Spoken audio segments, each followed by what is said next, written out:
All right, let's dive deep into Elon Musk. We're using Walter Isaacson's biography to really get into um, the key moments that shaped him.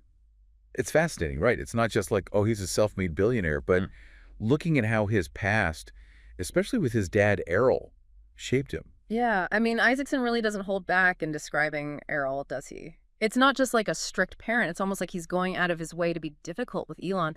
Like when Elon was beaten up as a kid, Oh, yeah. Errol's response wasn't comfort, but an hour-long lecture about how worthless Elon was. That's intense. Even Elon's brother Kimball, who was there, said it was his worst memory. Hmm. You really get a sense of Errol's lack of compassion. And that wasn't just a one-time thing. It was like a constant theme in Elon's upbringing. Yeah, always needing to prove himself, not just to the world, but maybe even more so to his dad, who never seemed to give him that approval. So you think that's where this relentless drive of his comes from? Like he's always trying to fill that void? It's a strong possibility. There's a story about young Elon challenging his dad about this thing with the Fibonacci sequence. Errol thought he'd figured out how to predict random Wait, events. what? With the Fibonacci sequence? Yeah. And Elon, even as a kid, was all about logic and data. He questioned Errol's logic, demanding proof, basically pushing back against what he saw as bad reasoning. So even with his own father, he wasn't afraid to question authority. Right. Which kind of ironically became a key factor in his later successes. He's never been afraid to challenge the status quo, whether it's in rocket science or the car industry. It's like that early exposure to tough situations that need to prove himself. Maybe it made him less afraid of failure than a lot of people. Because he learned early that setbacks happen and criticism isn't always right. And the real validation comes from achieving things others thought were impossible. Which brings us to him moving to Canada at 17. Talk about independence. A teenager on a Greyhound bus crossing a whole continent. Right, and it wasn't an easy start. Financial struggles, sharing a tiny apartment, his mom, May, working multiple jobs to support them.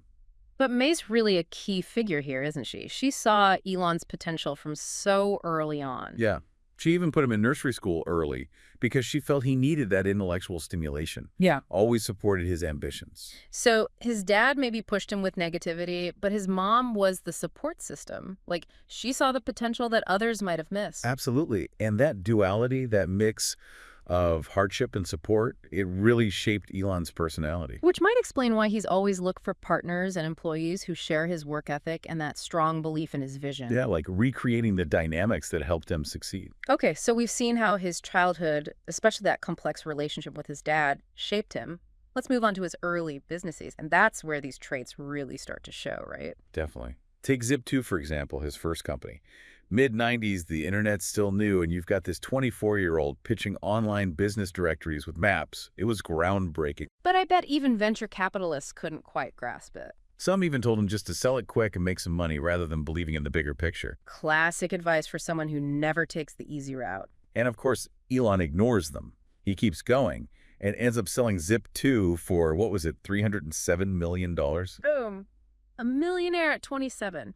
Not just youthful ambition, but a sign of things to come. But even after that massive win, he didn't stop. He went straight into X.com, which would later become, of course, PayPal. And that's where we really see those classic Elon Musk traits in full force. Working nonstop, rewriting other people's code, that super direct communication style. Oh yeah, not holding back at all. He had that famous line, "It's not your job to make people on your team love you. In fact, that's counterproductive."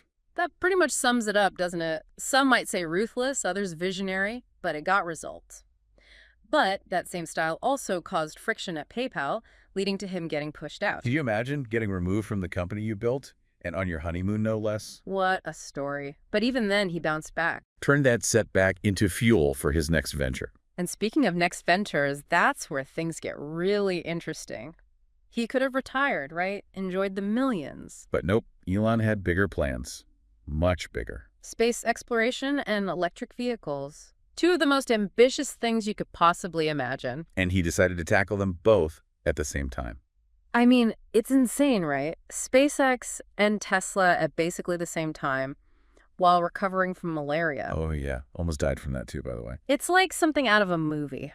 Seriously, you can't make this stuff up. Okay, but focusing on SpaceX for a second, what really pushed him to start a private space company? Was it all about getting to Mars, or was there something else there? Mars was definitely the big goal, but the thing that really kicked it off was actually a kind of funny trip to Russia. Oh, tell me more. Well, Elon, being Elon, went straight to the source. He tried to buy ICBMs.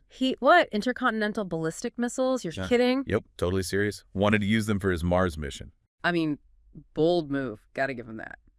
Can't imagine Russia was too keen on the idea, though. Yeah, you guessed it, those deals went nowhere. Hmm. But that whole experience was really important for him. How so?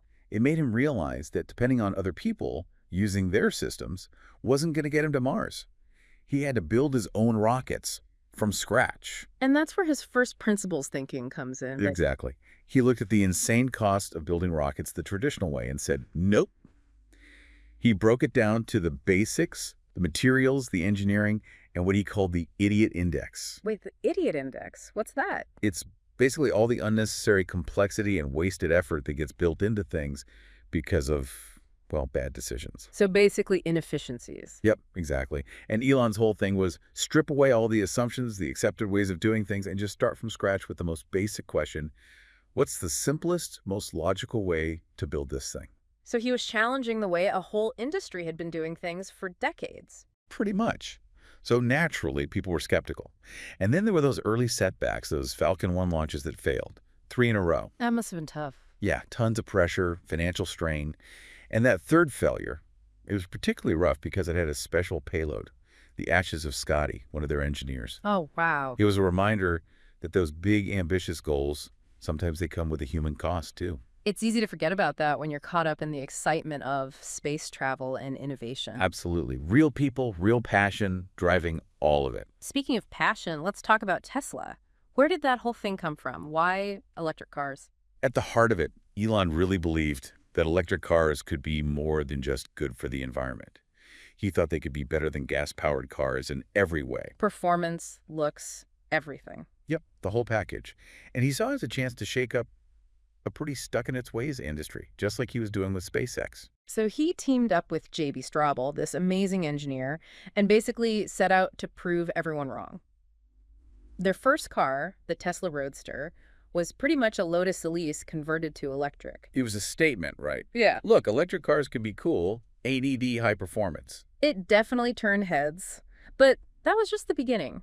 Actually building these things at scale, meeting deadlines, dealing with the whole manufacturing side while pushing battery technology forward, that was the real challenge. And then there are those classic Elon moments, so the thing with the Roadster's door. What happened there? He insisted on making the door bigger for easier access, even though it added like $2 million to production costs. Sounds about right. Just shows how dedicated he was to getting every detail perfect, even if it meant going against what made sense from a business standpoint. And his leadership at Tesla, was it similar to SpaceX? Definitely. Demanding, relentless, pushing everyone to the limit. You hear stories about late nights, crazy deadlines, Elon focusing on every little thing. So same intense energy. Oh, yeah. He was obsessed with keeping costs down, questioned everything, always pushing the team to do things better, faster. Some would say that kind of approach creates a toxic environment, leads to burnout. And there's truth to that. But it also got results. Both SpaceX and Tesla have achieved incredible things way beyond what most people thought was possible. Right. It's a complicated legacy, that's for sure. It's like the same qualities that drive a success, that drive for perfection and absolute belief in his vision, those can also make things really tough for the people around him. Absolutely. But you can't deny the impact. He's changed the game in multiple industries. Okay, so we've got these two massive, groundbreaking companies, both led by this driven, kind of abrasive, but undeniably brilliant guy. It's a recipe for success, but also for controversy. Definitely. But let's not forget about his other ventures. Those things that sound straight out of science fiction. Solar City, the Boring Company, Neuralink. It's like he jumps from one world-changing idea to the next. Yeah, but they are kind of connected, though, right? By this desire to solve what he sees as the biggest problems facing humanity. Yeah, exactly. Climate change, traffic, the whole AI potentially becoming smarter than us thing. He wants to tackle it all. Let's start with Solar City. Wasn't that actually started by his cousins? It was Lyndon and Peter Rive. Yeah. But Elon was a big early investor and really helped shape their vision. He saw solar energy as a crucial part of moving towards a sustainable future. And didn't Tesla eventually buy Solar City? They did. Created this whole vertically integrated energy company. Classic Elon. seeing the big picture, connecting the dots in a way that most people don't. He's not just building cars, he's trying to build a whole ecosystem. From energy generation to storage to how we use it, it's about tackling the climate crisis on every level. Okay, so Solar City is about the sun. What about the Boring Company? That one sounds a little less ambitious. The name might not be exciting, but like a lot of Elon's ideas, it came from a pretty relatable frustration. He was stuck in LA traffic and just kind of tweeted out of frustration that he was going to build a tunnel boring machine. And being Elon, he followed through. Of course he did. From a tweet to tunnels, it's perfect. But is it just about digging holes to avoid traffic? Alleviating traffic is a big part of it, but Elon sees it as a first step towards something much bigger. A network of high-speed underground transport, a hyperloop that could revolutionize travel and connect cities in ways we can't even imagine right now. Wait, Hyperloop, that's the thing that shoots pods through vacuum tubes at super speeds, right? Like something out of the Jetsons? That's the one. Been an idea for a while, but Elon's actually trying to make it happen. So electric cars, tunnels, space travel, this guy's got a lot going on. But out of all his ventures, Neuralink is maybe the most mind-blowing. That one really blurs the lines between reality and science fiction. Neuralink is definitely out there. They're building brain-computer interfaces, implantable chips that connect your brain to a computer. Brain chips. Seriously, that's wild. What does he want to achieve with that? Superintelligence or something? He talks about symbiosis with AI, basically a future where we can interact with computers seamlessly, download information straight to our brains, even merge our consciousness with AI. That is either amazing or terrifying. Maybe a bit of both. There are so many implications, ethical questions to consider. Imagine treating neurological diseases, boosting our abilities, even some kind of digital immortality by uploading our minds. But then you've got the downsides, privacy concerns, potential for mind control, the whole thing about widening the gap between rich and poor even more. It's a whole new world of possibilities and dangers. Like opening Pandora's box. Neuralink makes us think about what it even means to be human. The line between us and machines is getting blurrier all the time. And this is just the beginning. As these technologies keep developing, these conversations are going to get even more intense. Okay, so we've covered electric cars, space travel, tunnels, brain chips. It's a lot to take in. But there's one more piece of the puzzle, and it's probably the most controversial one. His takeover of Twitter. Twitter.